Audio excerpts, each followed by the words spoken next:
Hi, welcome to the BocaFirst Bike Advocate channel. I'm Les Wilson. In this series, we talk to cyclists that are using the Boca Raton bike infrastructure to find out what's good, what's bad, what might be improved. And with me today is Professor Louis Merlin, and he is in the FAU Urban Planning Department. And if you look him up online, you'll find a long series of publishes and books. He's literally written a book on this topic. So welcome to the channel. Thank you very much. Thank you very much. Very nice welcome. So Dr. Merlin, you moved to Boca and you chose to live in the area of the Innovation Center. Can you tell us about the decision-making you went through when you chose to live there? We actually first moved to Boca somewhere else, but our second move was here. It was a very deliberate move. It had to do with being close to work, walking distance to the library, walking distance to the middle school. So we were picking a place that as much as possible we could get around by walking and by bike. That was definitely part of our decision, and the beautiful park as well. So when you were commuting by bike to FAU, what was the route you took? Yeah, so I took the route through the brick campus. There's a couple of nice two-lane streets there. Cut over to the Tri-Rail, then go down to the El Rio Trail, and then go south. The El Rio Trail goes all the way to the FAU campus, and then cut into the FAU campus. Yeah. So an alternate route for that is to go through the brick campus and then get on Spanish River, where there's a shared use sidewalk and a bike lane. Did you ever try that? Do you have any observations about that? Yeah, I have gone over the Spanish River Bridge a couple of times. The route that I chose is actually a longer route. The route that using Spanish River is a faster route. It's just not as enjoyable. I would not use the bike lane on Spanish River because, I think the speed limit's 40, but you have cars regularly go 50, 55. I'm not comfortable being that close to cars moving that fast. I'll use the shared use pathway. I'm okay with using the shared use pathway on that route and then cutting into campus. Yeah. So some of our infrastructure, when it was envisioned, was designated as recreational. And so things like the El Rio Trail and many of the shared use paths in West Boca around the neighborhoods are that kind of infrastructure. They don't necessarily get you from point A to point B. And then there is commuting infrastructure. With your expertise, can you describe how a city has to work their way through what they want to do and then decide what kind of infrastructure to use? Well, it's a big question, but I think that there are some principles. Number one is connectivity, right? You have to have all of your infrastructure from your origins to your destinations has to be connected. You don't want to have any gaps where people have to get off their bike or bike a part that's really scary. Connectivity is probably the number one principle.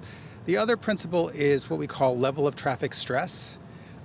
It's true that we have a lot of bike lanes in Boca in Florida, but those bike lanes are not something that most people will use.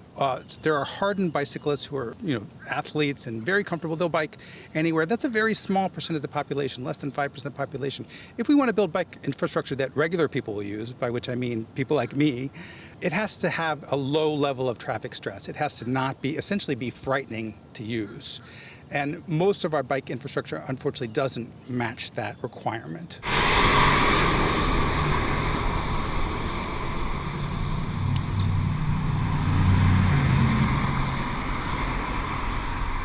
Yeah, it's kind of like speed. Like the Spanish River.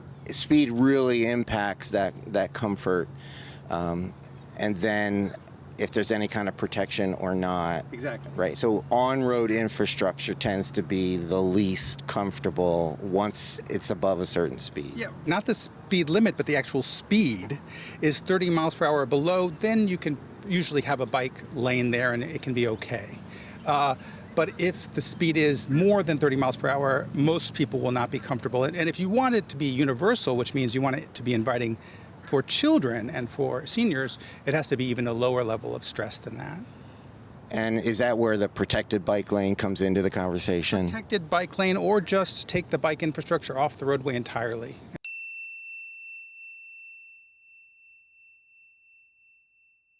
And if you look at the European countries, which have huge rates of bicycling, that's what they do. They don't just put some paint on a highway. They have protected and safe infrastructure. I've ridden both of those routes that you go through, and the El Rio Trail, when you're coming down from the Tri-Rail, eventually hits Spanish River. Can you talk to me about that intersection? Yeah, it's really interesting. The city recently changed that intersection because there were multiple accidents. There was an at-grade crossing with a flashing light, and the drivers were not stopping. There were multiple accidents, so they moved the crossing to the traffic light. I think it's safer to put it at the traffic light. It is inconvenient, especially for people who are walking. That's inconvenient. It's out of their way, but it's still not favoring bicyclists. This is our most important piece of bicycle infrastructure in the whole city, and cyclists have to wait like 2 or 3 minutes while cars are zooming through. It really ought to be a bicyclist and pedestrian priority intersection, which means shorter signal times, pedestrians and cyclists first. I mean, if there's any intersection in the entire city that should prioritize bicyclists and pedestrians, it should be this one. I've also had issues with people turning right on red. So we all know that you stop at red and then you turn right. And if people do that, that's fine. But unfortunately, with that right turn, a lot of people just slow down a little bit and go right on through. And in fact, I've had times when I've had the green, they've had the red, I've been there, and they just blast right through. And it's a very frightening experience. You don't know what someone's going to do. So you're going south, and you're on the edge of the road. The light has said you can go. You have the pedestrian light, but cars are still turning right onto 6th Way there. Without stopping. All right, so if you could advise our city council and our city managers, right? People don't realize that a lot of the decisions on the infrastructure just happen at the city manager desk. What kind of advice would you give them to think more so that we get more people not driving but riding and have less congestion? Well, I would echo one of the things you say, which is cycling infrastructure is transportation infrastructure. It can be recreational, that's great, but it is transportation infrastructure as well. We have so many roadways which are what I would call overcapacity. That is, there's very little traffic on them, and yet they're 4 lanes. You could easily redesign some of those roads to have protected bike lanes on them and create a connected and low traffic stress network for the city of Boca that takes you to important destinations like downtown and like the Bright Line station and the FAU campus. And I think you would see increasing rates of bicycling and therefore less traffic on the roads. When I talk to cyclists like waiting at lights, which are often very long, right? Very long. They are always bringing up disconnectedness, kind of archaic approach to cycle infrastructure, and then overall safety. And the other thing I would say is this is not a brand new problem that we have to solve. Other cities have done this and have seen huge increases in their cycling. Cities like Washington, D.C., cities like Portland have built bicycle infrastructure that's safe and convenient and have seen doubling or tripling of the rates of bicycling. We have this wonderful artery that the county has made on Palmetto Park. Right? It's not your normal shared use. It's actually a little bit wider than the 2-meter one. But yet getting to that from both north and south is a bit of a problem, and it inhibits this transportation aspect. Right, well, we have these 2 major pieces of infrastructure, El Rio Trail north-south and Palmetto east-west, and they don't meet, right? So you've just got 1 mile of gap there. So that would be one of my biggest priorities, would make those 2 connect. There's multiple ways you could do it. Then you're greatly enhancing your connectivity. And then a little bit further out west is the Patch Reef Trail, right, which comes from this area, and then it just disappears in the middle of military with no crossing, nowhere to go. There's a canal there, right? If that right, just came down to Palmetto, it enables traffic in both directions, right? People coming into Boca from the south. And connecting that trail to the El Rio Trail. There's a lot of small gaps which, if connected, would make huge benefits. So, small cost and huge benefits. If you're thinking about, again, not just creating a connected bicycle network, creating a low-stress connected bicycle network.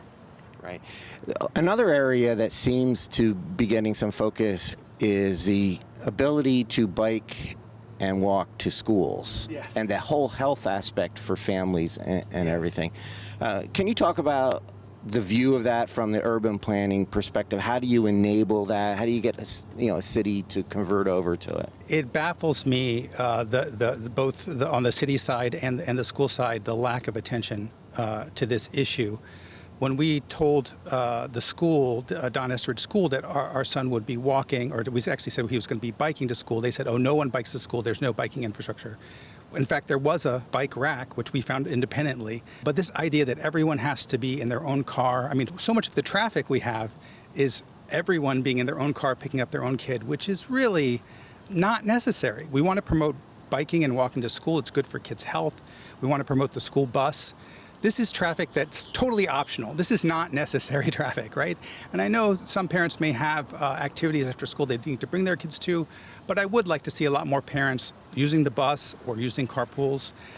This is, like I said, totally voluntary traffic. We don't have to have this traffic. We're choosing to have this traffic. And some of the ways we're doing it is we're incentivizing people to think that that's the way they have to pick up their kid. They just built a brand new elementary school right here on the park.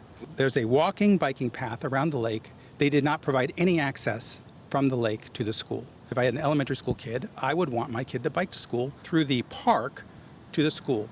They made that absolutely impossible. They weren't even thinking about biking and walking as a possibility, which is anti-health. It's also anti-education, because kids who walk and bike to school learn more.